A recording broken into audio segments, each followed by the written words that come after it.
I'm not someone who believes every bad thing needs a dramatic explanation. Some people are just selfish. Some choices are just cruel. It took me a long time to accept that my sister fell into both categories. 25 years ago, she walked out of a hospital in Florida and left her newborn behind. Not with a nurse, not with a plan, with a note.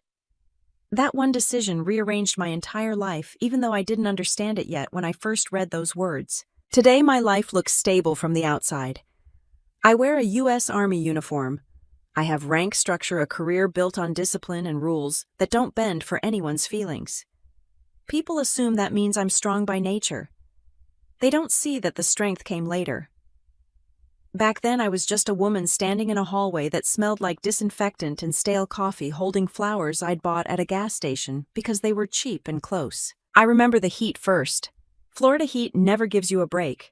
It presses into your skin like it's personal. I was 22, still trying to finish school, still telling myself I had time to figure things out. I walked into the maternity wing looking for my sister Brenda. I had rehearsed what I was going to say. Congratulations. You did it. I'll hold the baby if you're tired. Normal family stuff. Room numbers were posted neatly on the wall. Brenda's was easy to find. I pulled the curtain back, already smiling, already talking. The bed was empty. Sheets folded too neatly. No bags, no baby bassinet, no Brenda. I assumed there was a simple explanation. Bathroom, cafeteria. Nurses take babies out all the time. I stepped into the hall and flagged down a nurse, expecting to feel silly in a minute. Instead, she looked at the chart, then at me, and then her face shifted into something that wasn't confusion. It was resignation. She told me Brenda had checked out against medical advice. 2 hours earlier. No forwarding information. No destination. Just gone. I didn't chase my sister. I didn't even ask where she went. Somewhere in my chest, something already knew the answer wouldn't matter. I ran to the neonatal intensive care unit. The NICU doors opened with a soft hiss, and suddenly the world shrank to machines and lights and quiet alarms. My niece was there, smaller than she should have been. Chest rising unevenly, wires attached in ways that made my stomach drop. A nurse explained the heart defect in careful, practiced terms. Words like severe and urgent landed harder than she probably intended. That's when I saw the note. It was tucked under the edge of the incubator, folded once, written in my sister's handwriting. No greeting, no apology, just a sentence. From now on, the child is yours. That was it. No signature, no explanation, no promise to come back. It wasn't emotional. That was the worst part. It read like a reminder on a grocery list. I stood there longer than I should have. Long enough for the beeping of the monitors to fade into the background. Long enough to realize Brenda hadn't panicked. She had planned this. She knew exactly what she was doing when she left. A pediatric cardiologist approached me next. He didn't waste words. He told me the baby would need surgery within 48 hours. He told me the hospital couldn't move forward without a legal guardian and a financial guarantor. He told me time mattered more than comfort. A social worker joined us. She was kind but direct. If no one stepped forward, the state would take custody. The baby would receive basic care, but specialized treatment wasn't guaranteed. She didn't say the word unlikely, but it hung in the air anyway. I asked to use the phone. Public phones were still a thing back then, tucked into corners like an afterthought. I called my parents first. Rural Georgia. They answered after a few rings, already tired, already cautious. I explained everything in pieces. Brenda leaving, the baby's heart, the money. The pause on the other end felt longer than it probably was. My father told me this wasn't my responsibility. He said Brenda had made her choice. He said I shouldn't ruin my life for a problem I didn't create. My mother stayed quiet, which somehow hurt more. When the call ended, the hallway felt smaller. I leaned against the wall and stared at the floor until the patterns in the tile started to blur. I had about $12,000 in savings. Tuition money. Every tip I'd ever folded into my wallet after waiting tables. It wasn't even close to what the hospital needed, but it was something. I went back inside. The hospital administrator explained the paperwork in a flat voice. Temporary emergency guardianship. Financial responsibility. Ongoing costs. Credit implications. Interest. Late fees. He wasn't trying to scare me. He was being honest.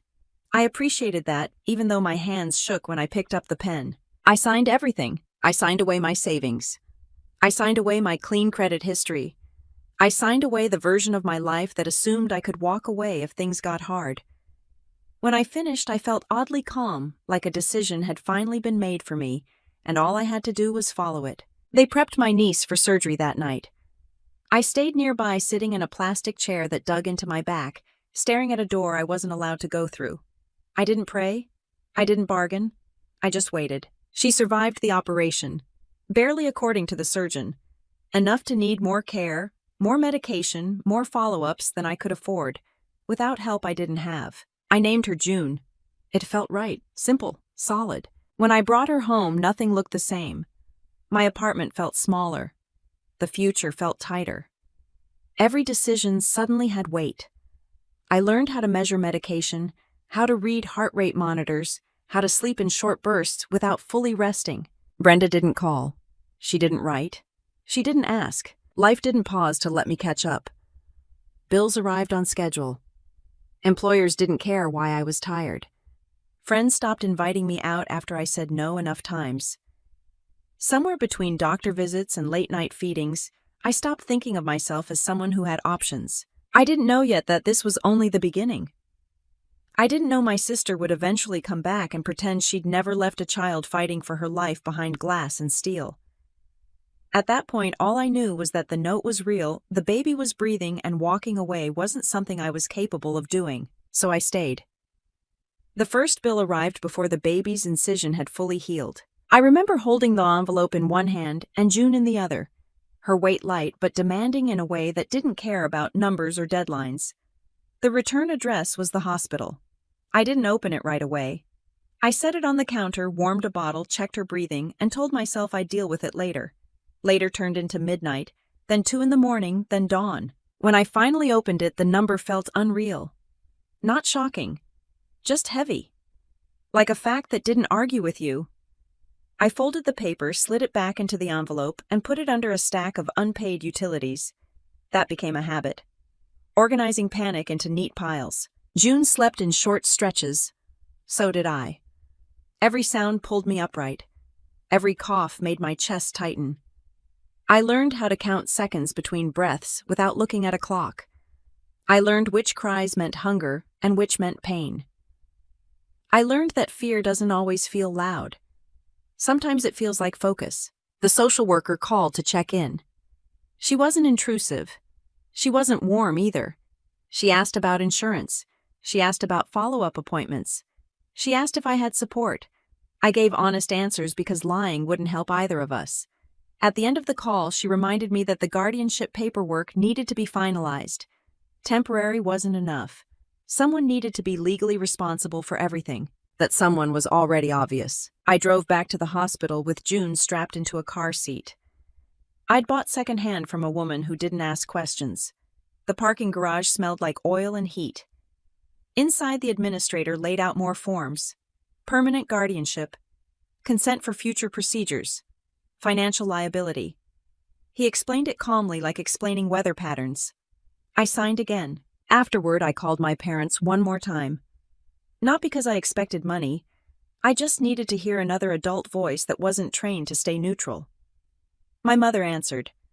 I told her June had survived surgery. I told her the doctors were cautiously optimistic.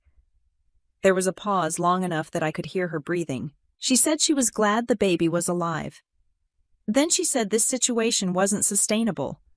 She said I was young and didn't need to tie myself to someone else's mistakes. She said Brenda would come to her senses eventually. I didn't argue.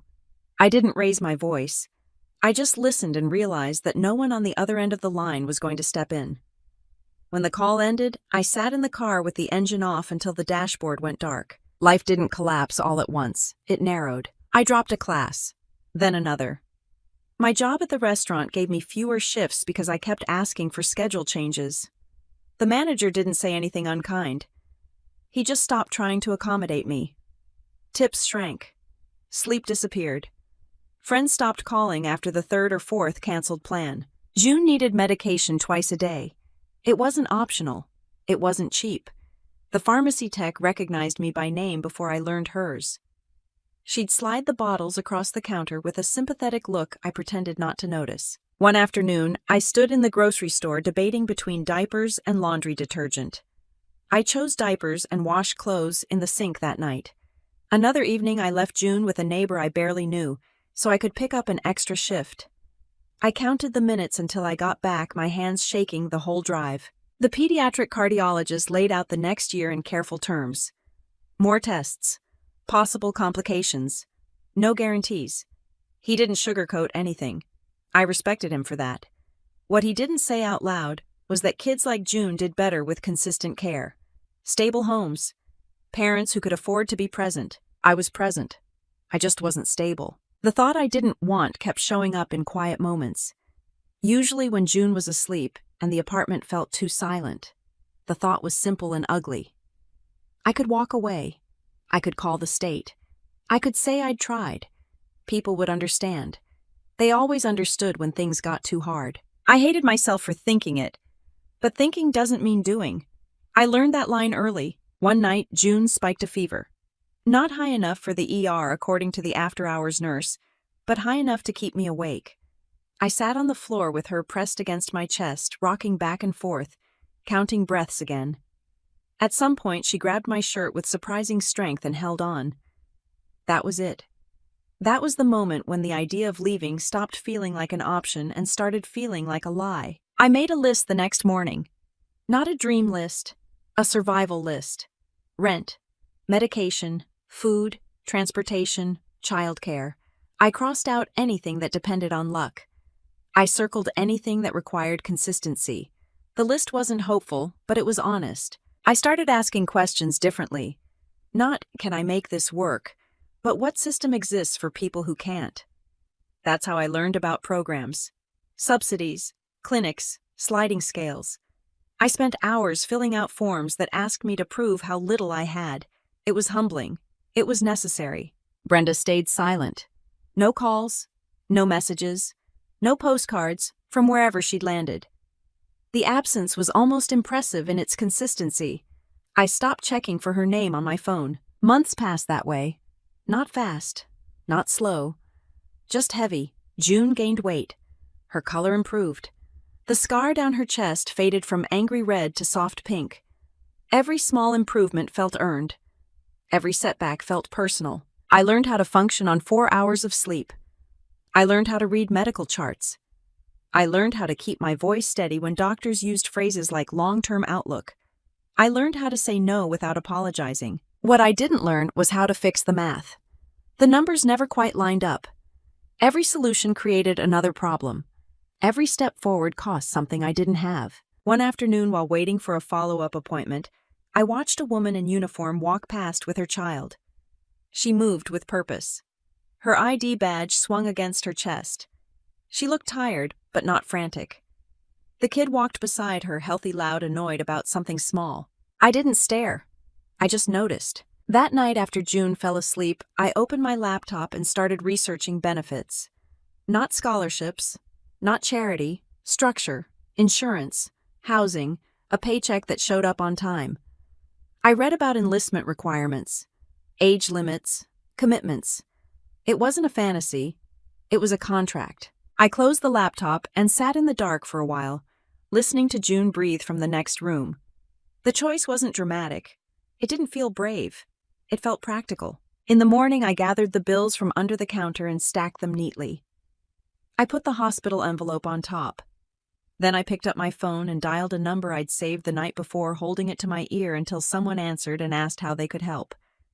The pen felt heavier than it should have. I sat at the small table in the county office, June, asleep in her carrier at my feet. The air conditioning humming like it was trying to stay out of the conversation. The clerk slid the documents toward me in a neat stack and pointed to the highlighted lines without looking up. Permanent guardianship, medical consent, financial responsibility. Words that didn't sound emotional until you understood what they locked into place. I signed the first page without hesitation. The second took longer. By the third, my wrists started to ache, not from the motion, but from the awareness that nothing I was doing could be undone with an apology later. This wasn't a promise. It was a transfer of obligation. The clerk stamped the forms and passed me a copy. Her tone stayed neutral, professional. She'd seen this before. Maybe not often, but enough to know how it usually ended. I picked up June and walked out with a folder tucked under my arm, already planning how to explain to my landlord why the rent would be late again. The car needed repairs. The check engine light had been on for weeks. I ignored it until it stopped being optional. The mechanic didn't sugarcoat anything. It wasn't worth fixing. Not with what it would cost. I asked what he'd give me for it, as is. The number was insulting, but it was cash. I took it. That night I moved June's crib into my bedroom because the apartment heater didn't work properly and I couldn't afford another repair. I lined towels along the window to block the draft. I slept with one hand on her chest, not because it helped her, but because it helped me. I withdrew from school officially a week later. The advisor tried to talk me into a leave of absence instead. She said I was too close to finishing. She said people came back. I nodded and signed the withdrawal form anyway. Tuition refunds didn't apply anymore. Another decision sealed in ink. The bills didn't slow down. If anything, they multiplied. Follow-up imaging, specialist consultations, medication adjustments. Every envelope felt like a reminder that good intentions didn't pay interest. I called the hospital billing department so often that I memorized the automated menu. One afternoon, I sat on hold listening to the same looped piano music while June napped on my shoulder. When a representative finally answered, she explained the payment plan options in a voice that suggested she'd given this speech hundreds of times. I chose the lowest monthly amount knowing it would stretch the debt across years. The relief was temporary. The reality stuck. The social worker checked in again. She asked about housing stability. She asked about income. She asked if I'd considered other long-term arrangements. The way she phrased it made it clear that walking away was still on the table, legally speaking. I said no. She noted it and moved on. People like to say that love makes things easier. It doesn't. It makes them unavoidable. I loved June in a way that didn't allow shortcuts. Every appointment mattered. Every missed dose mattered. Every choice stacked on top of the last one until the margin for error disappeared. I learned how to ask for help without expecting it. Food banks, community clinics, a neighbor who watched June for an hour at a time in exchange for me folding her laundry. None of it was ideal. All of it kept us afloat. Brenda stayed gone. The silence settled into something permanent. At first I checked my phone out of habit, then out of curiosity. Eventually, I stopped checking at all. It was easier to plan when you assumed no one was coming back to fix anything. One night after June finally fell asleep, I opened the folder from the county office and read through the copies again. Permanent guardian, responsible party, authorized decision maker. The language was clean, unemotional. It didn't care why I was there. It only cared that I was. The realization didn't hit like a wave. It settled in slowly. I wasn't filling in. I wasn't helping out. I was the only adult on record. If something happened, there was no backup plan waiting in the wings. The fear that came with that understanding was quiet and persistent. Not panic. Calculation. What if I got sick? What if I lost my job? What if the next surgery didn't go as planned? Questions without comforting answers. I started keeping receipts. Not neatly, just everything. Pharmacy slips, gas station stubs, medical copays. I didn't know why at first. Later I realized it was instinct. Proof mattered. Paper trails mattered. Systems responded better to documentation than to desperation. The pediatric cardiologist mentioned early intervention programs, therapy, developmental monitoring. All reasonable, all expensive in time and energy. I nodded and added another line to my growing list of obligations. One afternoon, while waiting in a clinic hallway, I watched a group of recruiters speaking with high school students outside a community center across the street. One of them wore a crisp uniform. The contrast was hard to ignore. Structure versus scramble. Predictable benefits versus constant negotiation. I didn't romanticize it. I wasn't looking for purpose. I was looking for coverage. Insurance that wouldn't disappear if I missed a payment. housing that didn't depend on a sympathetic landlord, a paycheck that arrived whether or not I was charming that week. I started reading fine print, eligibility requirements, age limits, disqualifiers. Single parents weren't barred, but the conditions were strict. Childcare plans, family care arrangements, documentation, more forms, more signatures. That night I spread the papers across the kitchen table, pushing aside medical bills to make room. June gurgled in her bouncer, unaware that her future was being shaped by bullet points and checklists. I didn't feel dramatic about it. I felt tired and focused. The next day I went back to the county office to file an updated family care plan. The clerk recognized me this time. She asked how the baby was doing. I said she was stable. That seemed like the right word. On the way out, I caught my reflection in the glass door. I looked older than I felt. Or maybe I felt older than I was.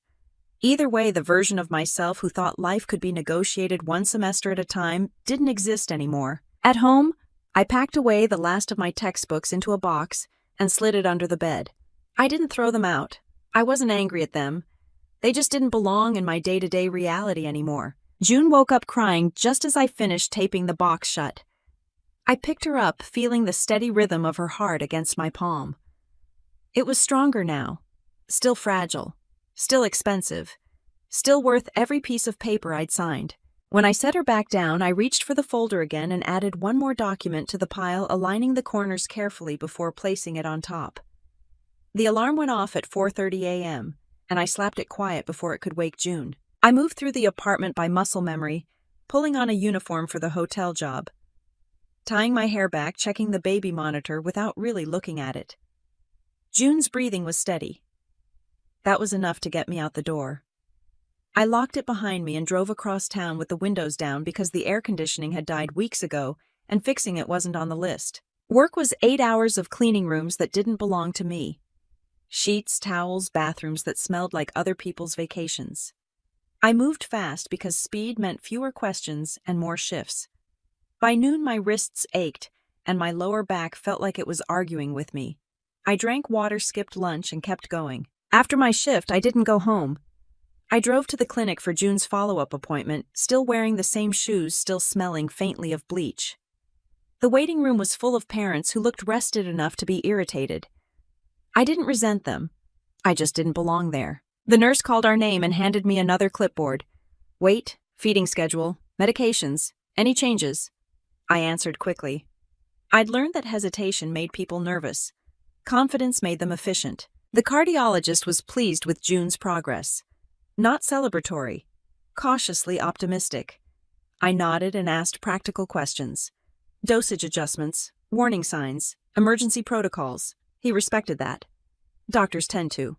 On the drive home, June slept her head tilted at an angle that always made me nervous. I checked her mirror every few seconds at red lights.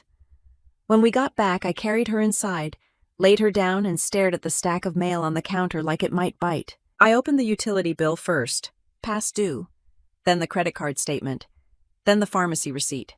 I spread them out and did the math again, even though it never changed. Numbers don't care how tired you are. That night I took in sewing from a woman down the hall. Simple hems, fixing buttons. It wasn't much, but it was cash. I set up a small machine on the kitchen table and worked while June slept nearby. The noise didn't bother her. She'd learned early that sleep came when it could. By midnight, my eyes burned. I finished the last hem, folded the dress neatly, and set it by the door. I counted the money twice, then put it in an envelope labeled meds. Organization was the closest thing I had to control. The days blurred together. Morning job, clinic, errands, side work, late nights, short sleep, repeat. Friends from school stopped recognizing me when they saw me. They talked about internships and weekend trips. I talked about appointment windows and prescription refills. We ran out of common ground without any argument. June grew stronger slowly. She learned to sit up, then crawl, then stand. Each milestone felt like a small negotiation with fate. Her scar faded into a thin line down her chest, something she didn't seem to notice at all. I noticed every time I bathed her, my thumb tracing the spot automatically. Illness didn't disappear just because life got busy. June caught colds that lingered longer than they should have. A simple fever meant extra monitoring. A cough meant a call to the clinic. I learned when to panic and when to wait. That line wasn't intuitive. It came from experience. One evening after a particularly long shift, I stood in the shower and realized I couldn't remember the last time I'd eaten a full meal sitting down. The thought didn't upset me. It just registered as data. Another thing to fix when possible. The near miss came on a Thursday. A storm rolled in fast, the kind Florida specializes in. The power flickered, then went out completely. The apartment went quiet in a way that felt wrong. I grabbed a flashlight and checked June. She was restless, warm breathing faster than usual. The thermometer confirmed what I already suspected. I called the after-hours line with one hand while holding June with the other. The nurse asked questions. I answered calmly, even as my chest tightened. The instructions were clear. Cool compresses. Monitor closely. If her breathing worsened, go to the ER. The rain hammered the windows. The air grew heavy without power. I sat on the floor with June against me, counting breaths again, whispering nothing in particular. Not promises. Just presence. She clutched my shirt like she always did when she was scared, fingers tight, insistent. Something inside me cracked in that moment. Not loudly. Quietly. The thought that followed wasn't noble or dramatic. It was practical and brutal. I couldn't keep doing this alone forever. Not like this. Not on the edge of catastrophe every time something small went wrong. When the power came back and June's fever broke, I didn't feel relief. I felt clarity. The next morning I called in sick. Not because I was ill, but because I needed to think without a clock breathing down my neck. I made coffee and sat at the table, June playing on the floor with a plastic spoon. I looked around the apartment and saw it clearly for the first time. The towels blocking the draft. The borrowed furniture. The medical supplies tucked into every corner. This wasn't temporary anymore. It was a system that barely held together because I kept pushing it. I pulled out the notebook I'd been using to track expenses and started a new page. Not bills. Options. Clinics. Programs. Jobs with benefits. Jobs that didn't disappear if I missed a shift. I crossed off anything that relied on generosity. Generosity had limits. Structure didn't. I thought about the woman I'd seen in uniform months earlier. Not the uniform itself. What it represented. Predictable coverage. Housing allowances. Medical care that didn't require pleading. A chain of command that responded to paperwork instead of emotion. I didn't decide anything that morning. I just acknowledged that surviving month to month wasn't a plan. It was avoidance. June crawled over and pulled herself up against my leg, grinning like she'd accomplished something major. I lifted her onto my lap and felt the steady strength in her chest. Stronger than it had been. Still not guaranteed. I closed the notebook and picked up the phone, scrolling through contacts, until I found the number I'd written down weeks earlier and never called. I held it there for a second, listening to the quiet hum of the refrigerator, the ordinary sounds of an apartment that didn't know how close it had come to falling apart. Then I pressed call and set the phone on the table, freeing one hand to steady June as the line rang and someone on the other end answered, asking for my name and what I was looking for. The recruiter's office smelled like coffee that had been reheated too many times. I adjusted June's diaper bag on my shoulder and sat down across from a man who looked barely older than my younger cousins. He slid a pamphlet across the desk and started explaining benefits in a steady, practiced voice. Health coverage, housing allowance, childcare requirements, family care plans. He didn't pitch it like a dream. He pitched it like a contract. That worked for me. I asked questions that surprised him. Not about travel or bonuses, but about medical referrals, coverage limits, and how quickly insurance activated. I asked about base housing waitlists and whether single parents were assigned priority or problems. He answered honestly. Some things were straightforward. Others came with conditions.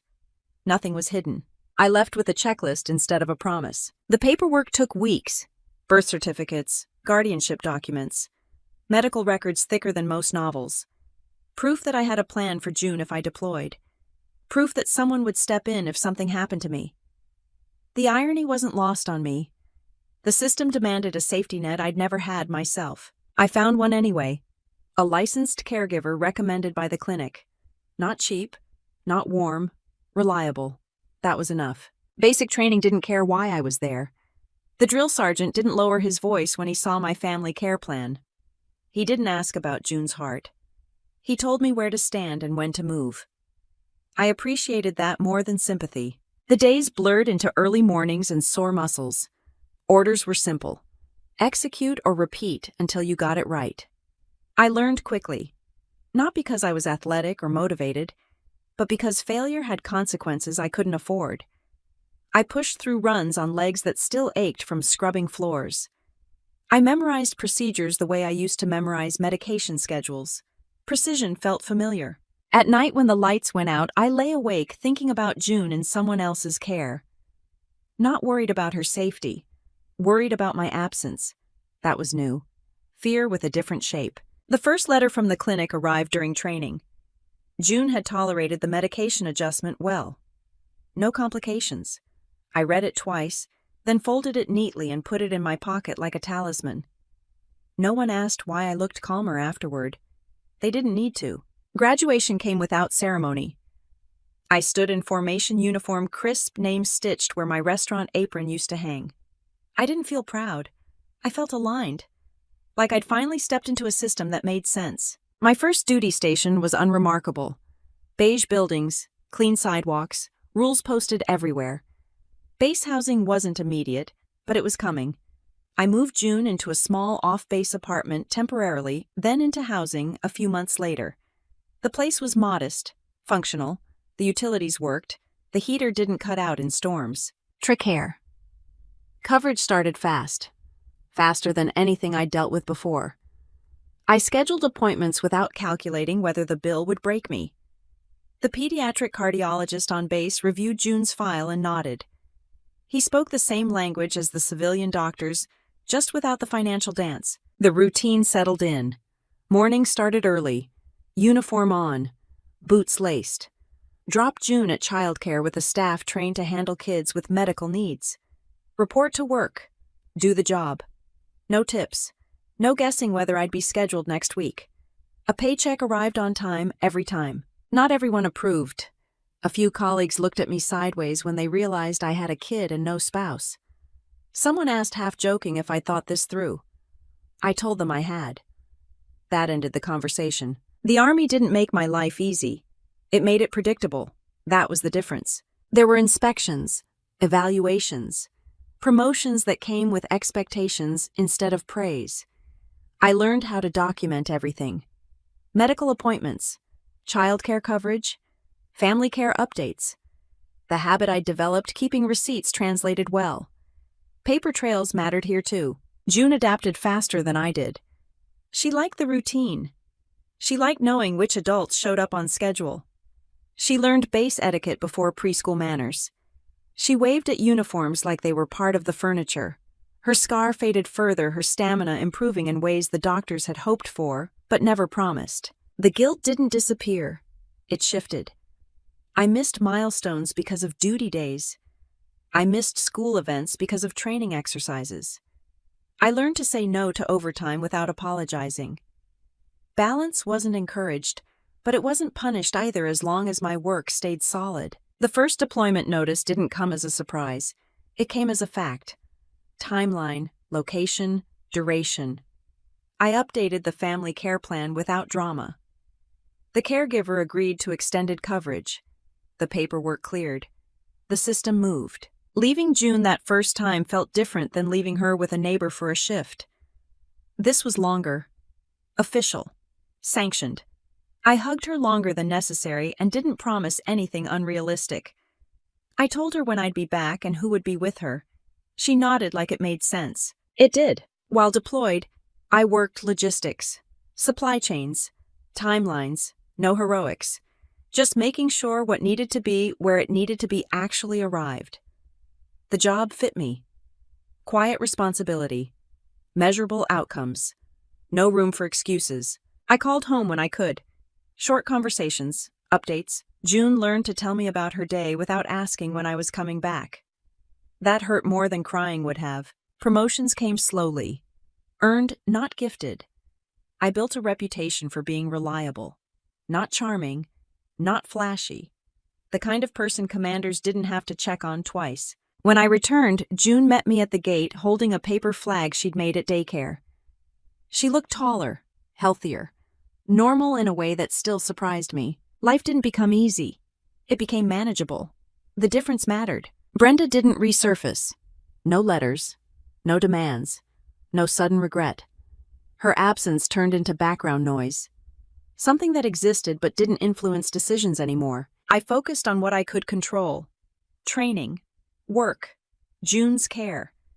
I planned for contingencies because that's what the Army taught me to do. Redundancy wasn't pessimism, it was survival. One evening after finishing paperwork at the kitchen table, I watched June line up her toy cars with careful precision. She looked up, made eye contact, and smiled like she knew exactly where she belonged. I closed the folder, stacked it with the others, and set it aside, the routine as familiar as breathing, my hands steady as I reached for the next form that needed my name. June lined her shoes up by the door without being asked. It was a small thing, but it caught my attention because it wasn't something I'd taught her directly. She'd picked it up from watching me prep uniforms the night before, watching inspections on base, watching how things stayed in place because people put them there on purpose. Base life ran on patterns. Morning formations, scheduled pickups, ID checks at every gate. June grew up inside those patterns. She learned early that adults showed up when they said they would, and when they didn't, there was usually a reason written down somewhere. That kind of consistency does something to a kid. It doesn't make them soft. It makes them observant. Her health stabilized enough that appointments shifted from emergencies to maintenance. Quarterly checkups, annual imaging, medication reviews that felt routine instead of terrifying. Doctors stopped lowering their voices around me. They talked to June directly once she was old enough to answer questions herself. She listened carefully, asked practical follow-ups, didn't dramatize pain. At school on base, June blended in. Military kids tend to. They move often, adapt fast, and don't assume anything is permanent. She made friends easily, then said goodbye without lingering.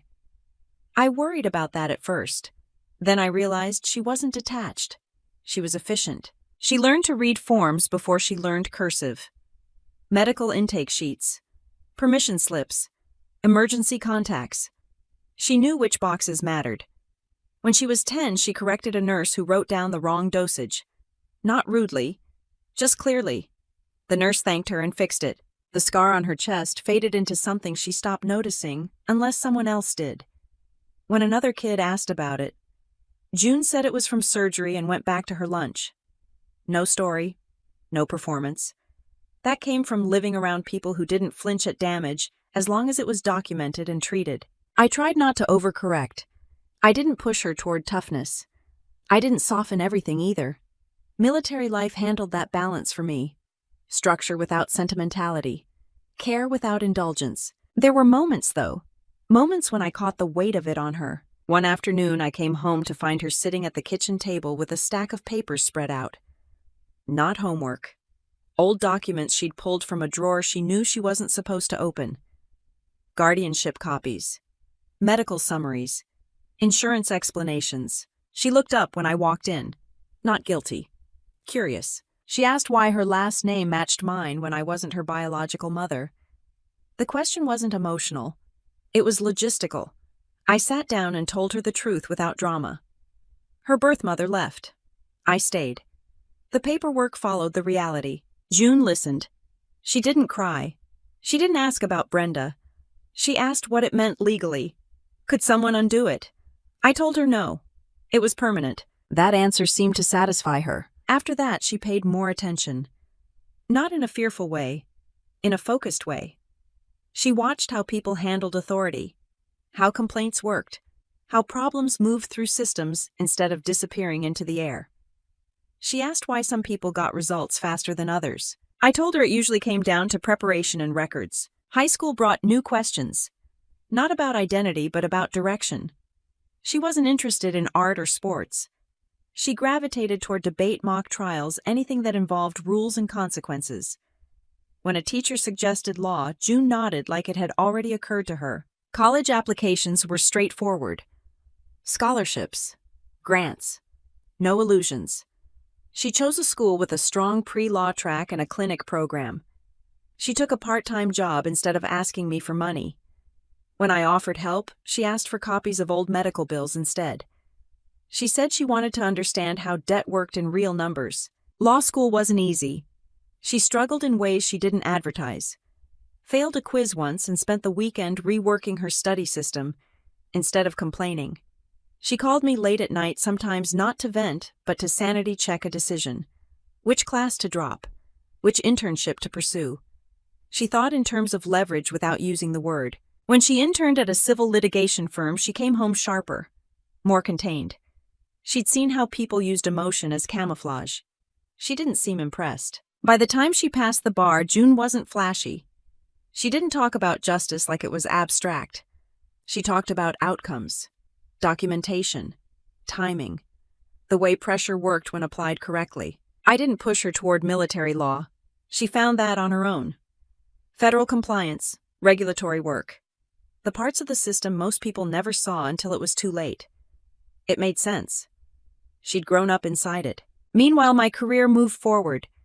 Promotions came with more responsibility and less tolerance for noise.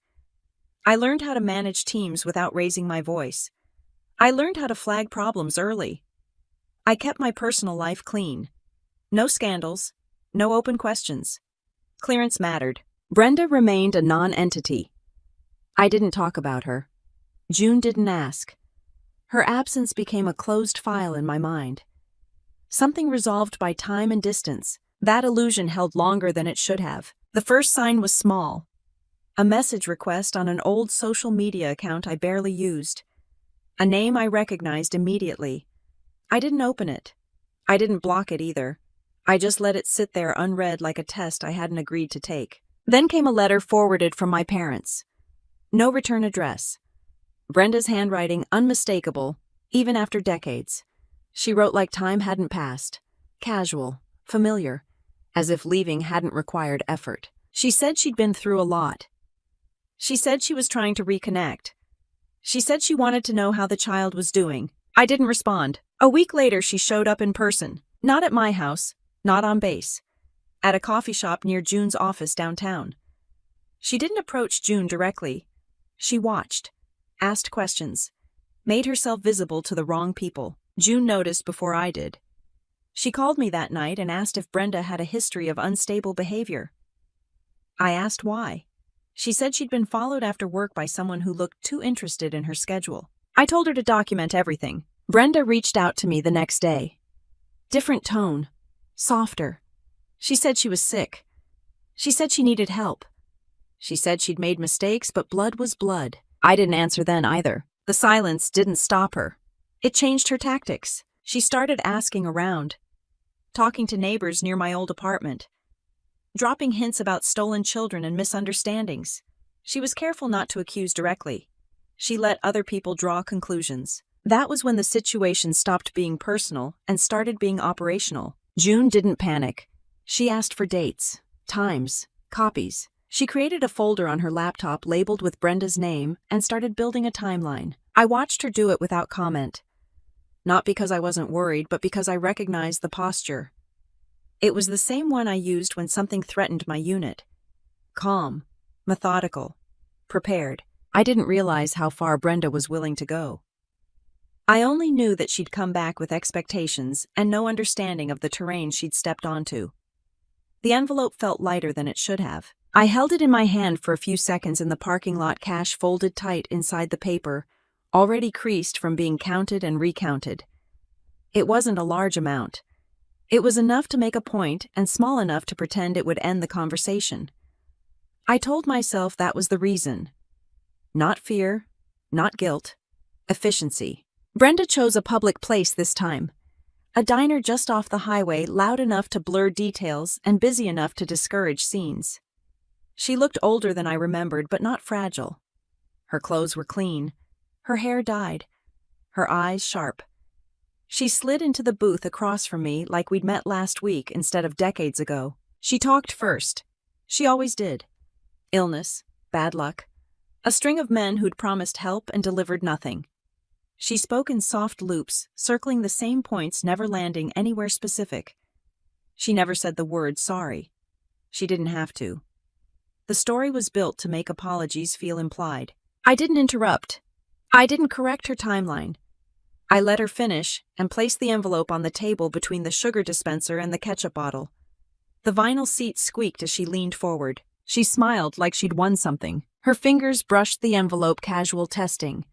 She thanked me without looking me in the eye. She said family should take care of each other. She said this didn't have to get complicated. The word complicated did a lot of work in that sentence. I stood up, left my coffee untouched, and walked out.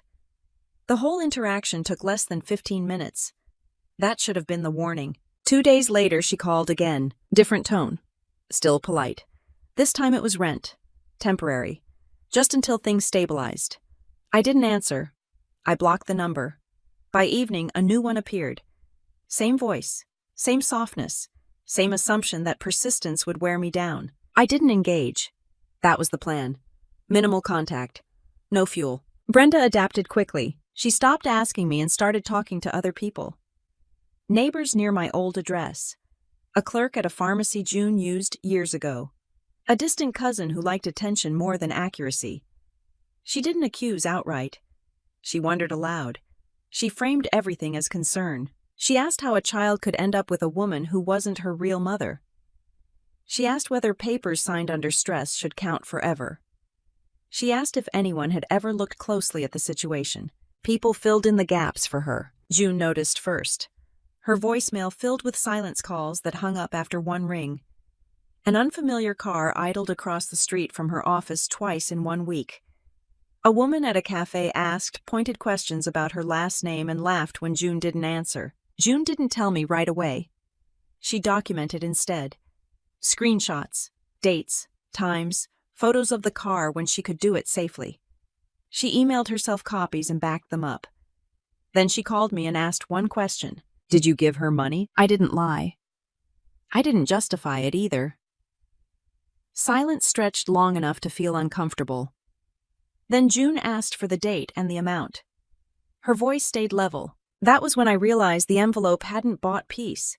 It had bought access. Brenda showed up at my parents' house the following weekend. She didn't knock. She let herself in like she still belonged there. She cried. She said I'd turned her daughter against her. She said I was hiding behind uniforms and paperwork. My parents listened. They didn't agree with her, but they didn't stop her either. Neutrality has a way of sounding like permission. By Monday, my commander requested a meeting. It wasn't dramatic. No raised voices. Just a closed door and careful phrasing. He asked if I was dealing with a family dispute that might attract attention. He asked if there were allegations I needed to disclose. He asked because policy required it, not because he enjoyed the conversation. I explained the situation without emotion. Past abandonment, legal guardianship, recent contact. I offered documentation. He accepted it and reminded me that unresolved personal issues could become professional liabilities if they spilled into public view. The message was clear. Handle it, quietly. Brenda escalated again. She emailed June's firm from an anonymous account framing her message as a whistleblower tip. She implied misconduct. She implied identity confusion. She didn't accuse the firm directly. She suggested they might want to review the matter internally to avoid embarrassment. The firm forwarded the email to June with a request for context. June didn't react. She forwarded it to me with a single line asking whether Brenda had access to any original documents. I confirmed she didn't. June replied with a checklist and started ticking items off. Brenda left a note on my car next. No envelope. No handwriting this time. Just a printed message folded under the windshield wiper asking me to do the right thing before things got ugly. Ugly meant attention. I adjusted routines. Changed parking spots. Let my supervisor know I might need flexibility for appointments. I didn't say why. I didn't need to. He nodded and reminded me to keep my phone on. June met with a colleague in compliance to ask general questions about harassment thresholds. Not about Brenda specifically. Hypotheticals.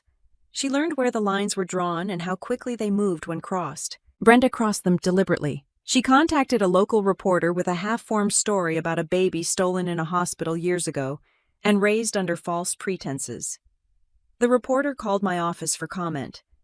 Public Affairs intercepted it before it reached my chain of command, but the damage wasn't theoretical anymore. I sat in my car after work and stared at the steering wheel, hands steady, jaw tight. This wasn't fear. It was anger without theatrics. Brenda wasn't confused. She wasn't desperate. She was opportunistic. June called while I was still sitting there. She didn't ask how I was holding up. She asked whether Brenda had ever been treated for mental illness formally. I told her no records existed that I knew of. June said that was fine.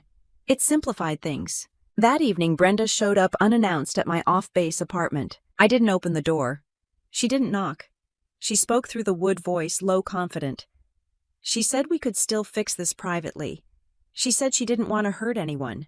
She said the system would be cruel to both of us if we let it. I stood on the other side of the door and listened, noting how careful she was not to raise her voice.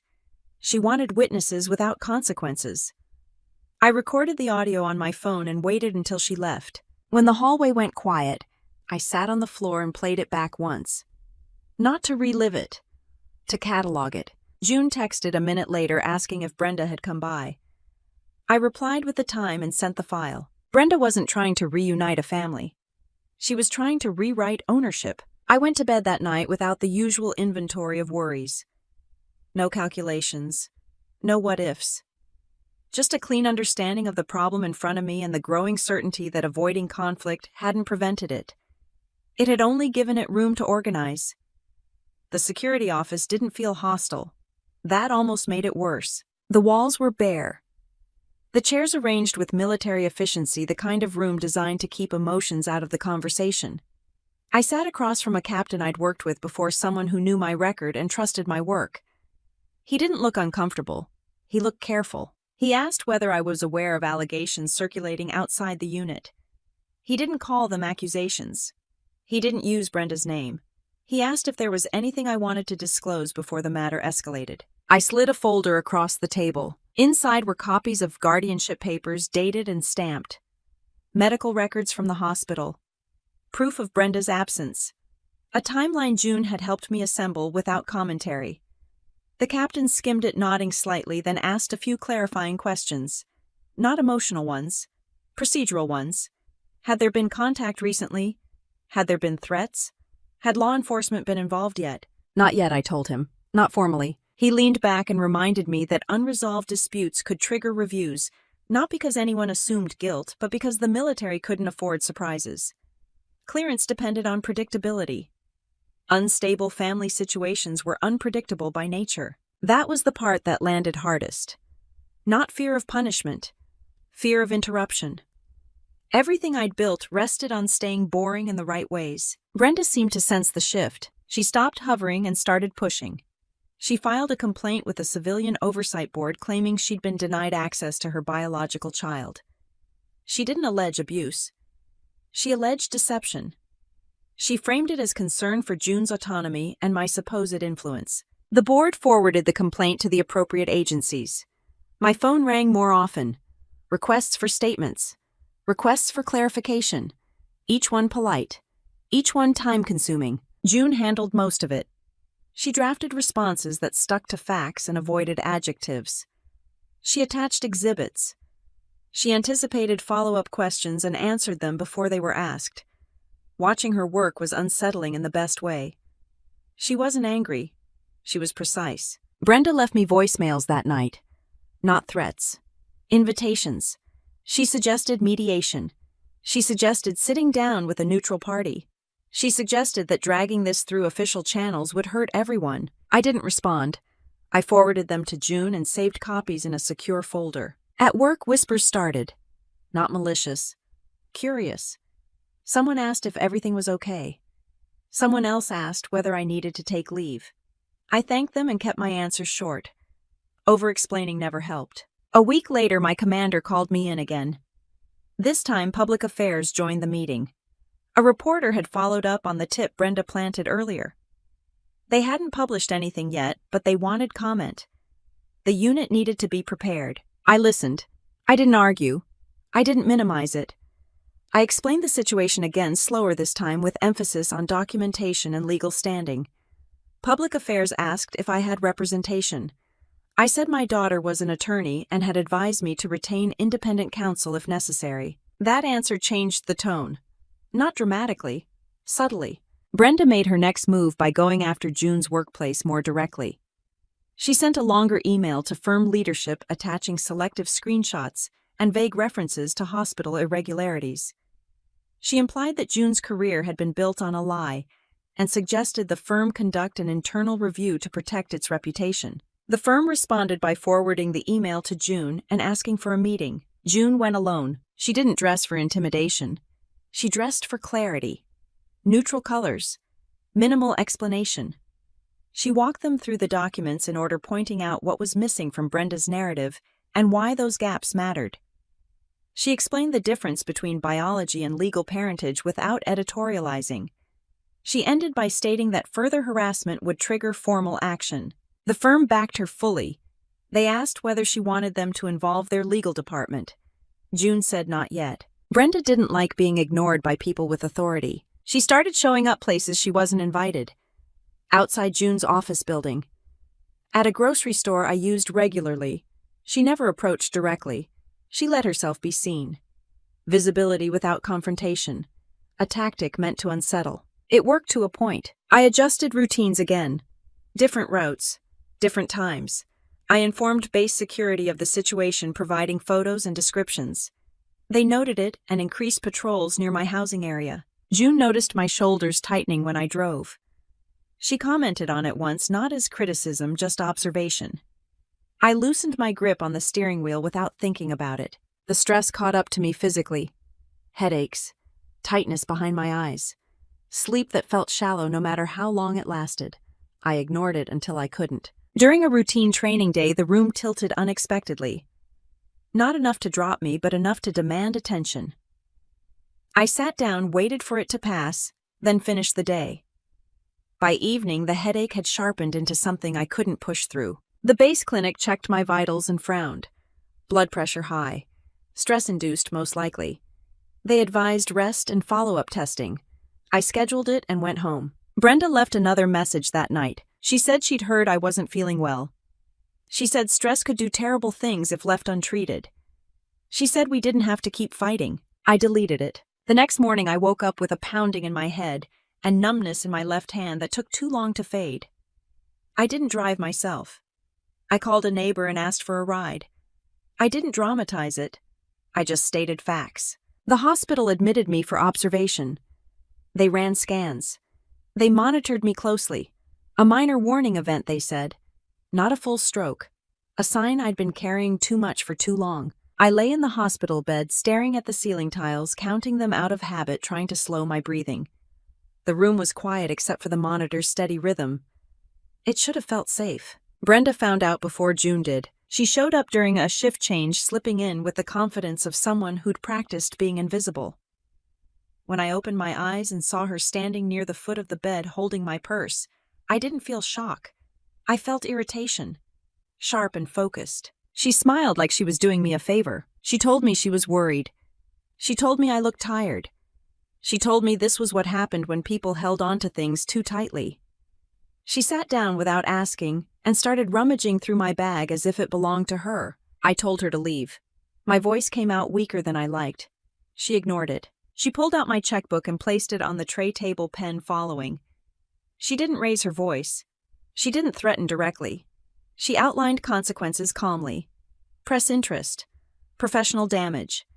Stress like the kind that put people in hospital beds. She told me an amount and said it would make everything stop. My heart rate ticked up on the monitor. The irony didn't escape me. I reached for the call button, but my hand felt heavy, uncooperative. Brenda noticed and leaned closer, her voice dropping, her confidence sharpening as she realized the timing was on her side. She thought this room meant privacy. She thought the system moved too slowly to matter. The door opened without warning, not gently, not quietly. The sound cutting through the air with a weight that made Brenda straighten instinctively. Her hand still resting on my checkbook as someone stepped inside and said my name with calm authority. The door didn't open all the way at first. It cracked just enough for Brenda to glance over her shoulder, irritation flashing across her face, before she rearranged it into concern.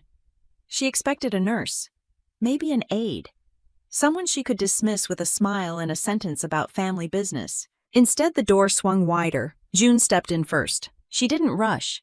She didn't raise her voice. She walked in like the room already belonged to her heels, quiet against the floor posture, straight eyes taking in details without reacting to them. Behind her, a uniformed officer from base security paused at the threshold, hand resting casually near his belt, scanning the room like it was standard procedure. Brenda stood up too fast. The checkbook slid slightly on the tray table, the pen rolling an inch before stopping. No one reached for it. June's eyes flicked to the checkbook, then to my wrist, then to the monitor beside the bed. She absorbed the scene in seconds and filed it away. She didn't look at Brenda yet. "Mom," she said, voice even grounding.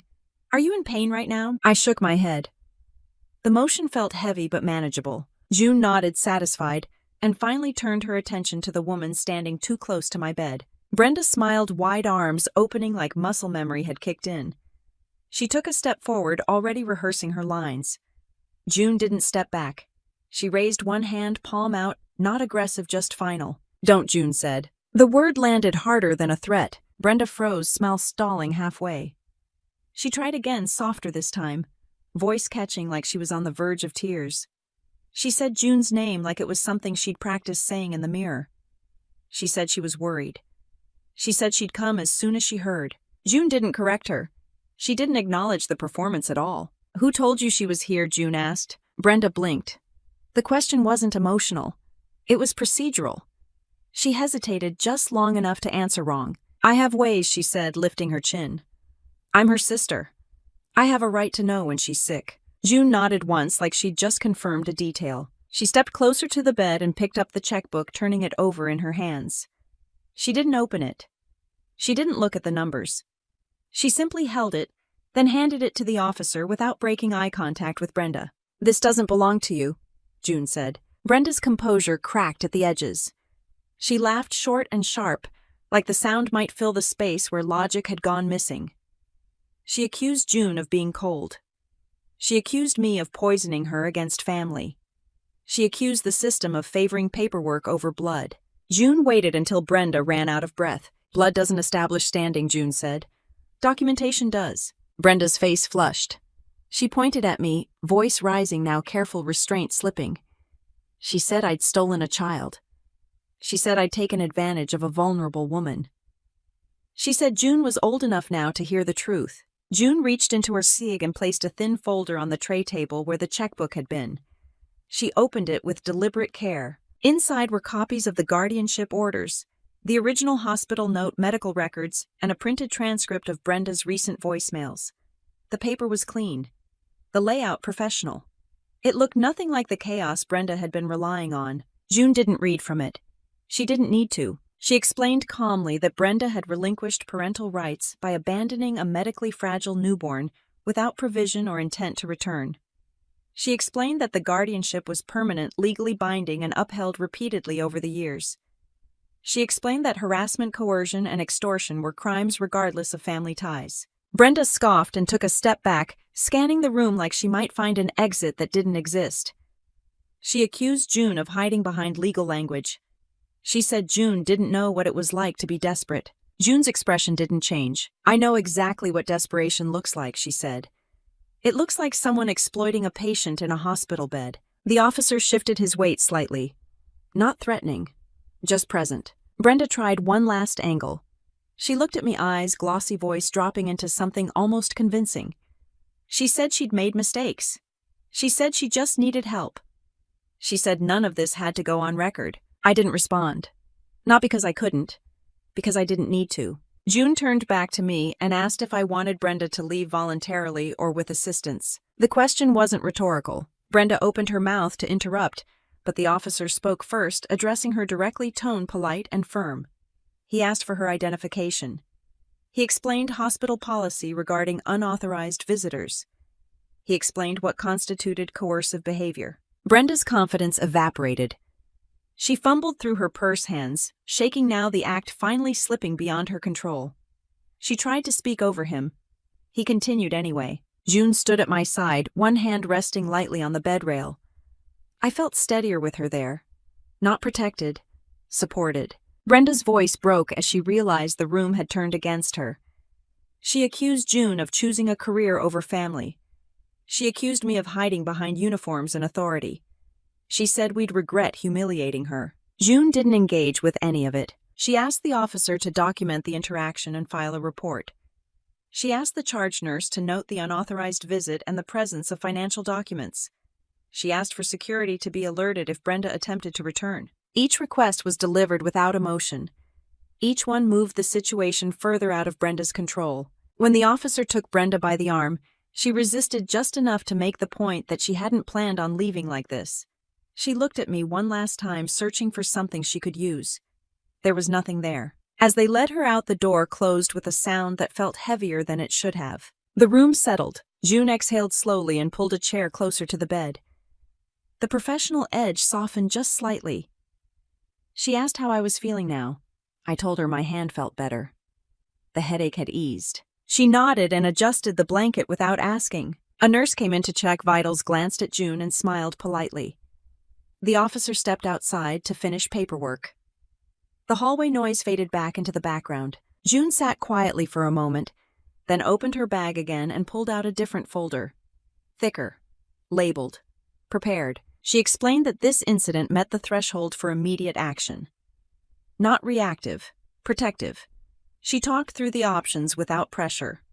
Restraining orders. Formal complaints. Documentation that would lock certain doors permanently. I listened, absorbing it the same way I'd absorbed every major decision since the hospital 25 years earlier. Calmly, without drama. My phone buzzed on the bedside table. A message from base security confirming they'd been notified. Another from my commander wishing me a quick recovery and reminding me to take the time I needed. June noticed the messages and nodded as if checking boxes in her head. She closed the folder and set it aside, then looked at me, eyes clear, voice steady. "We don't have to rush," she said. "But we're not waiting anymore." I rested my head back against the pillow. The monitor beside me ticking steadily, and let the room breathe again, aware that something fundamental had shifted, not loudly, not suddenly, but decisively, while the door remained closed and the hallway outside stayed quiet. The injunction was signed before noon. June stood at the foot of my hospital bed with her phone in one hand and a legal pad in the other, reading quietly while the nurse adjusted my IV. No celebration, no dramatic pauses, just confirmation that the paperwork had moved exactly as expected. The order was clear. Brenda was barred from contacting me approaching June, or appearing at any residence, workplace, or medical facility associated with either of us. Distance specified, duration specified, consequences spelled out without room for interpretation. The system didn't raise its voice. It didn't need to. By the time I was discharged, the administrative side of the situation had caught up. Hospital security had Brenda's photo. Base security updated their watch list. June's firm sent a brief professional notice to their staff explaining that a non-client individual had been attempting improper contact and should be referred to security if seen. No rumors, no gossip, clean lines. June drove me home herself. She didn't talk about Brenda. She talked about groceries we needed, and whether I preferred the soup already in the fridge or something lighter. The normalcy wasn't forced. It was intentional. The first violation came 2 days later. Brenda tried calling from a blocked number. The call rang once and dropped. June logged it. The second attempt came through an acquaintance, someone who claimed they were just checking in on family matters. June documented the name, time, and message, then forwarded it to the clerk's office handling the injunction. That was enough. A deputy served Brenda with notice that afternoon. Not in public. Not theatrically. At the address she'd listed most recently. The deputy explained the terms again, slower this time, making sure she understood that the margin for error was gone. Brenda didn't take it well. She left a handwritten letter at the property line of my off-base housing, careful not to cross it. The paper shook in her handwriting, the tone swinging between pleading and accusation. She claimed she'd been misunderstood. She claimed June was manipulating me. She claimed the courts didn't understand family. The letter went into a plastic sleeve and then into a file. June didn't respond. Brenda escalated one last time by attempting to file a motion of her own alleging undue influence and emotional distress. The filing was sloppy. Dates didn't align. Claims contradicted her previous statements. It landed on a judge's desk already burdened with better written nonsense. The response was swift. The motion was denied. The injunction remained. The court added language warning against further filings without counsel. Brenda was advised formally to stop. That was the moment it finally seemed to sink in. She wasn't being ignored anymore. She was being managed. The fallout was quieter than I expected. No screaming voicemails. No public scenes. Just absence. The kind that feels heavier because it's enforced. At work, my commander closed the loop with a short meeting. He reviewed the documentation, confirmed the situation was resolved from the unit's perspective, and reminded me to report any future contact immediately. He didn't offer sympathy. He didn't need to. Professional stability had been restored. That was what mattered. June's firm checked in once more, then moved on. The email Brenda had sent became a footnote in an internal compliance log. Nothing more. Life resumed its routines. June came over for dinner the following week. She brought takeout and corrected my attempt to overpay her for it. We ate at the table without talking about court orders or security protocols. She asked about my recovery timeline and whether I planned to take the full recommended rest period. I told her I would. She nodded, satisfied. Later, while she washed dishes, I sat on the couch and watched her move through the kitchen with the same quiet efficiency she brought to everything else. No wasted motion, no hesitation. It struck me then that I hadn't thought about Brenda emotionally in days. Not anger, not fear, just logistics. And now even those were fading. The system had done what it was designed to do when given the right inputs. Weeks passed, then months. Brenda didn't reappear. She didn't test the boundary again. Whether it was fear of consequences or simple exhaustion, I didn't care. The outcome was the same. June advanced at work. Not dramatically, steadily. The kind of progress that didn't attract headlines, but built leverage over time. I returned to duty with a clean record and a note from medical clearing me without restrictions.